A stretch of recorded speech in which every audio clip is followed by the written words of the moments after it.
Faqja na ishte dikur, sjell fjalët e fundit të Steve Jobs, pak kohë para se të ndahej nga jeta. Pasurinë s'mund ta marr me vete, kujtimet e dashurisë po. Në këtë moment, i shtrirë në shtrati sëmur, ndërsa reflektoj për jetën time, kuptoj se e gjithë fama dhe pasuria që i kushtova kaq shumë kohë, janë zbehur dhe duken të pakuptimta përballë vdekjes së afërt. Në errësirë, shoh dritat jeshile që vijnë nga pajisjet dhe dëgjoj zërat e aparaturave. Mund ta ndjej frymën e Zotit të vdekjes që afrohet. Tani e di, kur kemi siguruar mjaftueshëm pasuri sa për të shtyrë gjithë jetën, duhet të merremi me të tjera çështje që nuk lidhen me pasurinë.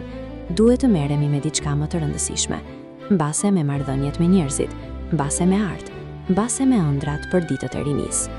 Ndjekja non-stop e pasurisë do t'ju shndërrojë në një qenie të ndrydhur, ashtu si mua. Zoti na dashqisat për të ndjerë dashurinë në zemrat e njerëzve, jo për të ndjerë iluzionet që sjell pasuria. Pasurinë që kam fituar gjatë jetës time, nuk mund ta marr me vete. Çfarë mund të marr janë vetëm kujtimet e dashurisë. Ajo është pasuria e vërtetë që do t'ju ndjek, do t'ju shoqëroj dhe do t'ju jap forcë e ndriçim për të vazhduar. Dashuria mund të udhëtojë mijëra kilometra. Jeta nuk ka limit. Shko ku të duash, arrije lartësitë që do të arrish. Është e gjitha në zemrat dhe duart tuaja. Cili është shtrati më i shtrenjtë në botë? Shtrati i vdekjes. Mund të punësosh dikë të ngas makinën për ty, të fitoj para për ty, po s'mund të punësosh dikë që të përballojë sëmundjen tënde për ty.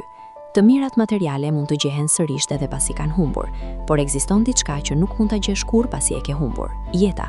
Kujdesu për veten, vlerësoj të tjerët. Për më shumë video të tilla, abonohuni në kanalin ton, Na ishte dikur.